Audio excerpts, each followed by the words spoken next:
அனைவருக்கும் வணக்கம். மாணவர்களுக்கான இந்த வார சிந்தனை: எல்லோரிடமும் அன்போடு இருங்கள், யாரிடமும் வேற்றுமை பாராட்டாமல் ஒற்றுமையுடன் இருங்கள். உங்களுக்குள் அன்பு இருந்தால் அந்த அன்பின் அலைகள் உங்களை சுற்றி இருந்து கொண்டே இருக்கும். கண்ணிலே அன்பிருந்தால் கல்லிலே தெய்வம் வரும் என்பார்கள். அன்பு என்ற ஒன்றுதான் அகிலத்தை ஆளும் சக்தி. திருவள்ளுவர் கூட அன்பின் முக்கியத்துவத்தை உணர்ந்தே அன்புடைமை என்ற அதிகாரத்தை எழுதியுள்ளார். ஆனால் படிக்கிறோம், பேசுகிறோம், நடைமுறையில் எத்தனை பேர் பயன்படுத்துகிறோம் என்று சிந்தித்து பாருங்கள். அன்பாக இருந்தால் எல்லோரும் மகிழ்ச்சியாக இருக்கலாம் என்பதற்கு ஒரு சிறு உதாரணம். ஒரு மலையடிவாரத்தில் மகான் ஒருவர் வாழ்ந்து வந்தார். பல பேர் தங்கள் பிரச்சனைகளை தீர்க்க அவரிடம் ஆலோசனை பெற்று சென்றனர். ஒரு நாள் ஒரு பெண்மணி அவரிடம் வந்தாள்.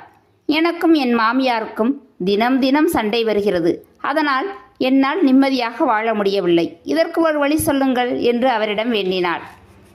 மலையின் உட்பகுதிக்கு சென்று அங்குள்ள ஒரு புலியின் மீசையிலிருந்து முடியை கொண்டு வந்தால் அதற்கான வழி சொல்கிறேன் என்றார் மகான். இது முடியாத காரியம் என்றாள் அந்த பெண். முயன்றால் முடியும் என்றார் மகான்.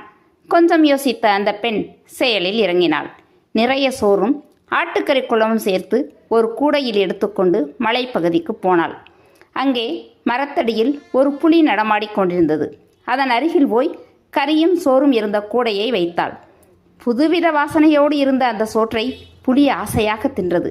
பிறகு தனக்கு உணவு கொடுத்த அந்த பெண்ணை உற்று பார்த்தது. அவள் பயந்து நடுங்கினாள். ஆனால் புலி அவளை எதுவும் செய்யாமல் போய்விட்டது. மறுநாளும் அவள் அதே போல் புலிக்கு சோறு கொண்டு போனாள். புலியும் சொல்லி வைத்தாற்போல் அதே இடத்திற்கு வந்தது, தின்றது, சென்றது. தொடர்ந்து இப்படி பல நாட்கள் நடக்க புலிக்கும் அவளுக்கும் இருந்த நெருக்கம் அதிகமாகிவிட்டது. ஒரு நாள் உணவு உண்டதும் பக்கத்தில் உள்ள மரத்தின் நிழலில் புலி படுத்து உறங்க தொடங்கியது. அவள் மடியில் தயாராய் வைத்திருந்த கத்திரிக்கோளால் புலியின் முடியை கத்தரித்து எடுத்துக்கொண்டு ஓடினாள். மகானிடம் கொண்டு வந்து அதை ஆவலோடு கொடுத்தாள். இப்போது ஆலோசனை சொல்லுங்கள் என்றாள். அந்த பெரியவர் புலியின் மீசை முடியை வாங்கினார். பக்கத்தில் இருந்து கொண்டிருந்த நெருப்பில் அதை போட்டார். அந்த பெண் அதிர்ந்து போனாள். எவ்வளவு கஷ்டப்பட்டு புலியின் மீசை முடியை கொண்டு வந்தேன், ஒரு நொடியில் அதை பொசுக்கிவிட்டீர்களே என்று அழுதாள். மகான் பேசத் தொடங்கினார். அம்மா, உனக்கு என்னுடைய ஆலோசனை இதுதான். கொடூரமான புலியையே நீ உன் அன்பால் வசப்படுத்தி விட்டாய். இப்படிப்பட்ட அன்பையும் பொறுமையையும் உன் மாமியாரிடம் நீ காட்டினால் அவர்களும் உனக்கு வசப்பட மாட்டார்களா என்ன என்றார்.